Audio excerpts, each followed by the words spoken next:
जनगणना क्यों नहीं कराना चाहते? जनगणना का काम शुरू हो चुका है, जारी। भारत में जातीय जनगणना से किसका नफा किसका नुकसान, सियासत के द एंड की इनसाइड स्टोरी समझिए। मोदी सरकार के एक फैसले ने विपक्ष की सियासत के एक तड़कते भड़कते मुद्दे पर फुल स्टॉप लगा दिया है। पहले आप इस वीडियो को देखिए, उसके बाद हम आपको सारी कहानी विस्तार से समझाते हैं। मतलब भारत में जातीय जनगणना चल रही है। पिछले कई चुनावी सीजन में नेताओं ने जातीय जनगणना के मुद्दे को जमकर तूल दिया था, लेकिन अमित शाह ने कुछ दिनों पहले लोकसभा में ऐसी जानकारी साझा की जिससे विपक्ष के एक बड़े चुनावी और सियासी मुद्दे का द एंड हो गया। हालांकि सियासी उठापटक का दौर अभी थमा नहीं है। आपको इस पूरे वाकये की इनसाइड स्टोरी समझनी चाहिए और ये भी जान लेना चाहिए कि इस बार की जनगणना हर बार की तुलना में कितनी अलग है, आम आदमी के लिए क्या क्या बदलाव किए गए हैं और सियासत का जनगणना पर कितना प्रभाव पड़ेगा। तो सबसे पहले आपको सियासी पहलू को समझना चाहिए।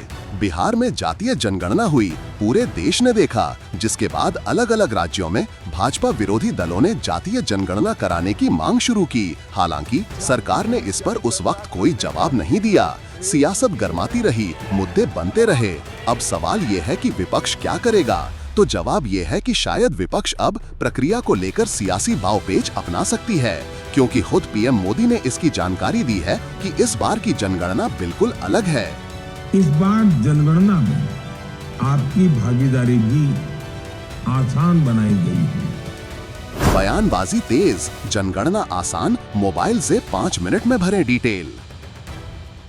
जनगणना 2027 को लेकर विपक्ष जातिगत जनगणना का मुद्दा उठा रहा था, जिसके बारे में अमित शाह ने घोषणा कर ही दी। अब विरोधी नेता समय सीमा पर सवाल उठा रहे हैं। तो इधर मन की बात में पीएम मोदी ने 2027 की जनगणना को डिजिटल और दुनिया का सबसे बड़ा अभियान बताया। उन्होंने इसे सरकारी काम नहीं बल्कि नागरिकों की साझा जिम्मेदारी बताते हुए बढ़ चढ़कर भाग लेने की अपील की। लेकिन इस पूरी बयानबाजी के बीच आम जनता के लिए सबसे बड़ी खबर ये है कि इस बार जनगणना का प्रोसेस पहले से कहीं ज्यादा आसान होने वाला है। आप घर बैठे मोबाइल से सिर्फ 5 मिनट में अपनी डिटेल खुद भर पाएंगे। इसे सेल्फ एन्यूमरेशन कहा जा रहा है। सरकार बनाम विपक्ष, दोनों के अपने अपने पक्ष। पिछले कुछ हफ्तों में जनगणना राजनीतिक घमासान का केंद्र बन गई है। विपक्षी दलों का आरोप है कि सरकार जानबूझकर जनगणना टाल रही है ताकि परिसीमन और महिला आरक्षण जैसे मुद्दे अटक जाएं। वहीं सरकार का कहना है कि कोविड के कारण 2021 की जनगणना स्थगित करनी पड़ी थी और अब पूरी तैयारी के साथ 2027 में इसे कराया जाएगा। गृह मंत्रालय ने साफ किया है कि इस बार जनगणना 2 चरणों में होगी और इसमें पहली बार जातियों की गिनती भी शामिल होगी। मन की बात कार्यक्रम में भी इसका जिक्र कर सरकार ने संकेत दिए कि डिजिटल इंडिया का फायदा अब जनगणना में भी मिलेगा। आम आदमी के लिए क्या बदला? सियासत अपनी जगह, लेकिन ग्राउंड पर सरकार का फोकस जनगणना को पेपरलेस और हैसल फ्री बनाने पर है।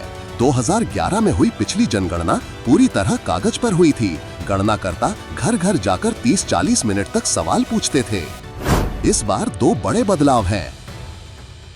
डिजिटल गणना, हर गणनाकर्ता के पास मोबाइल ऐप होगा। सारा डेटा सीधे टैबलेट में दर्ज होगा। इससे गलती की गुंजाइश कम होगी और रिजल्ट भी जल्दी आएंगे।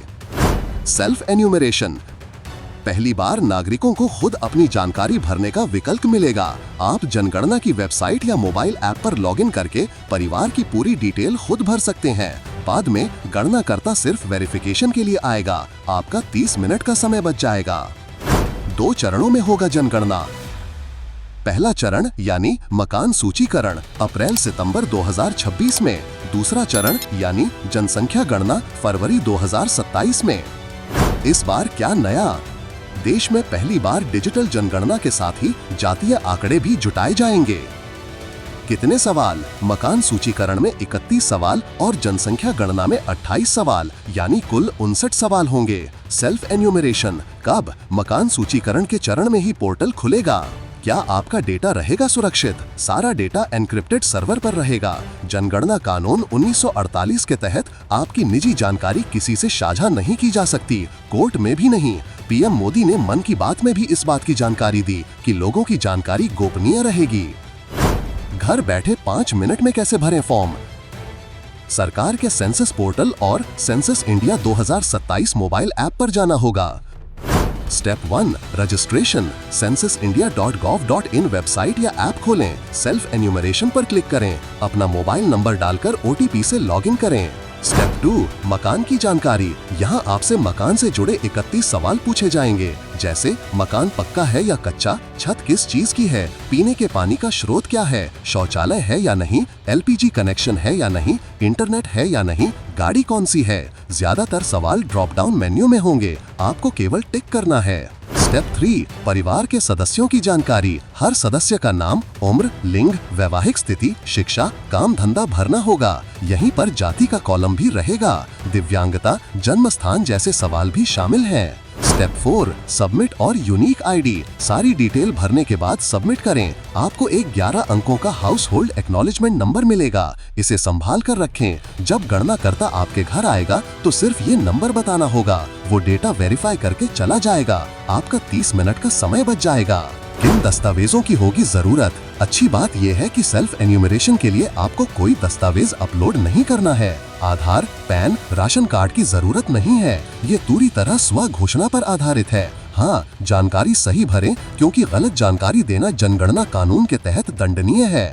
अगर मोबाइल नहीं है तो क्या करें? घबराएं नहीं, पुराना सिस्टम भी चलेगा। गणनाकर्ता खुद आपके घर आएगा और टैबलेट पर आपकी डिटेल भरेगा। सेल्फ एन्यूमरेशन सिर्फ एक अतिरिक्त सुविधा है, ताकि भीड़ कम हो और आप अपनी सहूलियत से जानकारी दे सकें। सियासत बनाम हकीकत। विपक्ष का आरोप है कि जातिगत जनगणना के फॉर्मूले पर अभी सस्पेंस है। बिहार, तेलंगाना जैसे राज्यों ने अपने स्तर पर सर्वे करा लिए हैं, तो केंद्र देर क्यों कर रहा है? सरकार का जवाब है कि राष्ट्रीय स्तर पर जातिगत डेटा जुटाना संवेदनशील और जटिल काम है।